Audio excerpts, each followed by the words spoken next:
Wilson Morales from Black Room TV. Hey, Elizabeth, how's it going? Hi, Wilson. Good. So, what goes into saying yes to taking on this project and playing the character you have? Oh, I loved Robbie. The minute I read her story, I thought she was so inspiring. I loved the sort of rags to riches tale of this.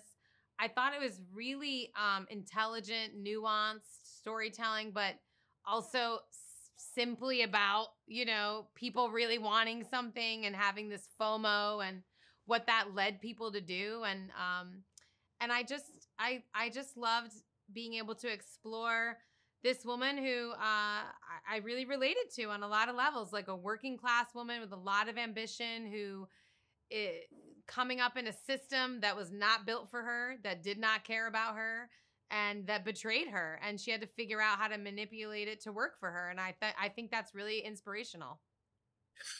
Do you see that still happening now? Or do you hear about these stories? Because they're there. It's a question of whether or not they want to put it out there publicly.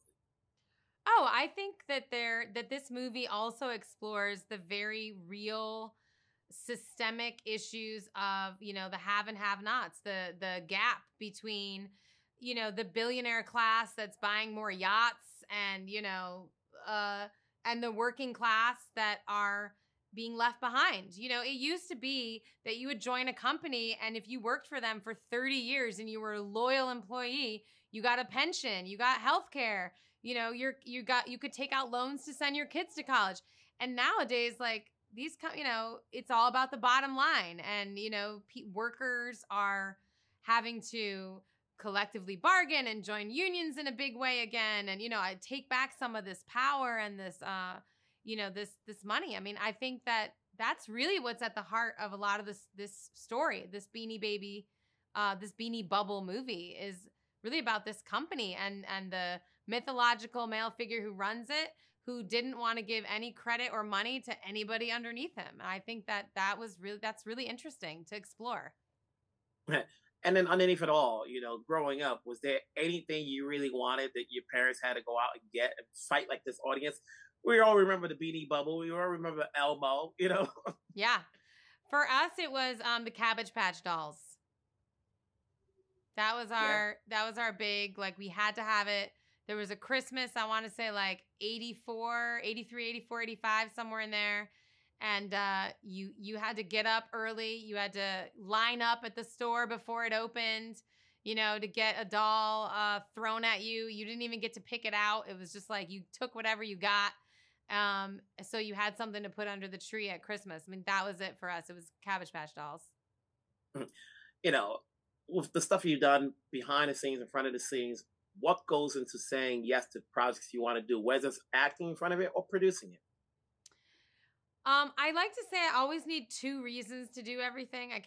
I used to just say yes to things for, one reason. And now I need at least two good reasons to do it. Yeah, exactly. I would take jobs because I needed a job. I'm lucky enough right now that I feel like when I'm making choices, and I feel very lucky to have choices, that it's got to be, what am I going to learn or take away from it is a character that I feel just so connected to. I really connected to Robbie on a deep level. I felt like they wrote her for me. I mean, I truly was like, Kristin knows me so well. This has got to be for me. And I felt like I would be jealous if I didn't, of whoever did play it. I also honestly really wanted to work with Galifianakis. I thought he was perfectly cast as Ty.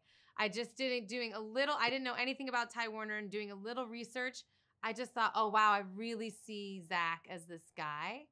And then I really wanted to support the filmmakers, Damian and Kristin. I think they knocked this out of the park. It's their first feature, but, Kristin's an incredible writer who's been working for a long time in Hollywood, and Damian's an incredible musician who's got this whole other career. And I just felt like a lot of things came together that made this very worthwhile. As they say, all the cylinders are working from the direction, the performances, and the script. So take care. Congratulations on the film. We'll talk down the road. All right. Bye, Wilson. Morales from Black Room TV. Hey, Zach, how's it going? Hi, Wilson. How are you? Good. So when you take on this role, how much of a deep dive did you do in playing Ty outside of the script that you got? Oh, I like that question a lot. you know, you do your own little personal research. For me, it was informed a little bit while working. I mean, a lot while working on the movie, getting the wardrobe. How was this guy going to look? How is he going to comb his hair? What ignites him? What excites him? Sometimes is on the page, but sometimes you have to imagine the world out. Like, I always think, what does this guy do when he's just sitting in his house by himself? There's nobody around to witness. What is he like? He's probably fidgety. He probably doesn't sit a lot. He probably is up. He's probably making a sandwich. His mind is all over the place.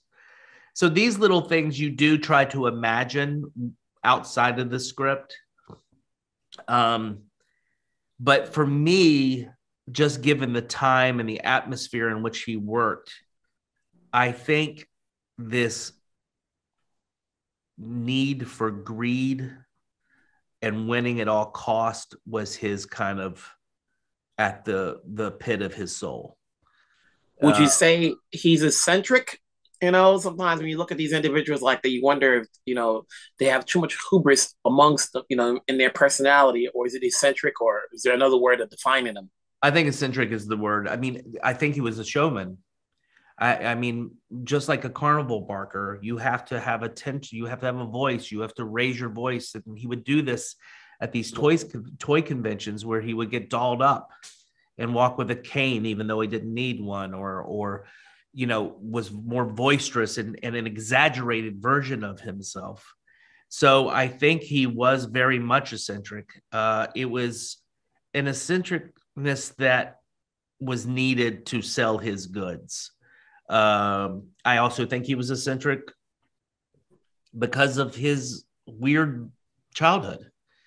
And we don't explore it that much in the movie, but it's touched on about his father and that his mother was vacant. And I think, you know, that forms us more than we want to admit.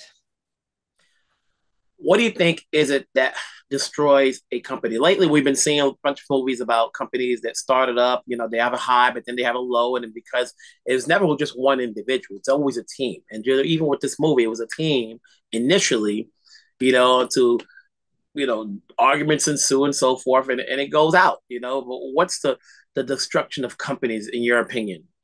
You know, I'm not much of a business person. I would say, though, I think what happens in the human condition is we can lose focus of what we're trying to sell in the first place. And I think greed, more money can get in the way, and that becomes the priority versus good product, slow build. Let's try to take our time here.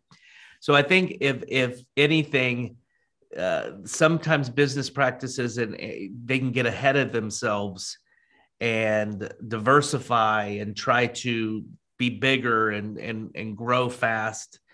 And I think that sometimes can lead people to a demise.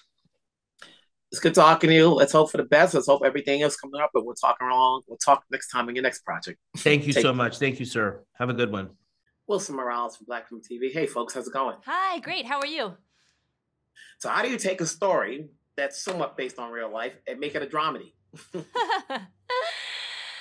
Well, you find a book that inspires you with all those ingredients already in there, and then you use it to try to make a joyful and hopefully meaningful film about, you know, what and who we value and the female relationship to the American dream and how we got to where we are now, but using the backdrop of these stuffed animals that everyone treated like gold for 3 years.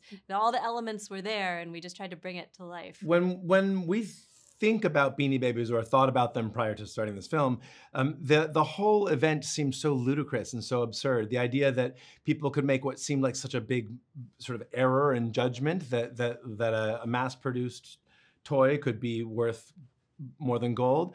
But then when we read the book that gets into the sort of economic craze, we noticed that the same cycle kept happening, that the same female relationship to the American dream kept playing out over decades, and that the story was a lot more universal and a lot less absurd than it seems on the outside. That within that absurd bubble, we see the sort of bubble of American capitalism on the one hand, and we see the sort of bubble of hope around the kind of the moment that the boomers took control, and basically we really wanted to go on that journey, get on the roller coaster with all three women simultaneously, so that we could feel how their story is universal. You know, when I heard about this movie, I kept thinking about that old film with Arnold Schwarzenegger about them trying to get the kid the gift for the kid at Christmas. You know, and every year, you know, whether it's Black Friday, you know, holiday weekend, how people have to leave early to get that certain toy. Here's the opposite of it, you know, where you're seeing from the business point of view of it. 1 year centering on these ladies out of here, and you have Zach, you know, coming in there playing this eccentric character. How do you make it so that everybody's, you know, you're getting the perspective that everybody's human at some point? Because some of these people are still alive. It's not all of them.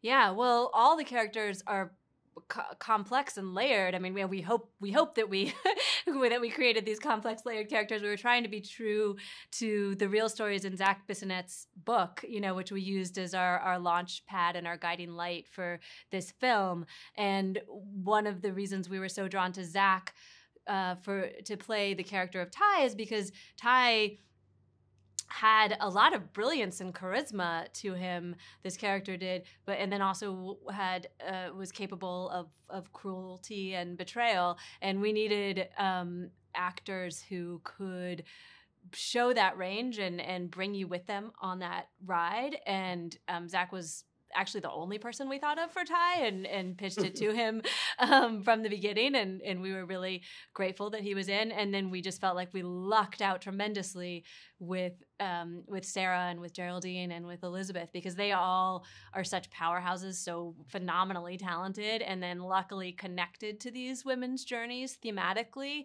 And so it was a real collaborative effort that we're very grateful for. The film for us was like, we were never particularly interested in Beanie Babies, and Ty's journey through it is more of a backdrop. He's sort of our stand-in for the system. He's kind of the American dream, and what we want to do is fall in love with that at the same time as these three strong women, and be betrayed by it in the same roller coaster that they're betrayed by it. And so Ty himself needs to be neither good nor bad. You have to be able to see both in him, and Zach has this incredible ability to do really terrible things and also be lovable at the same time. It's a fun film. Good performances by all. Congratulations on your direction. Keep it going. We'll see what you guys do next. Take care. Thanks you so much. Take care.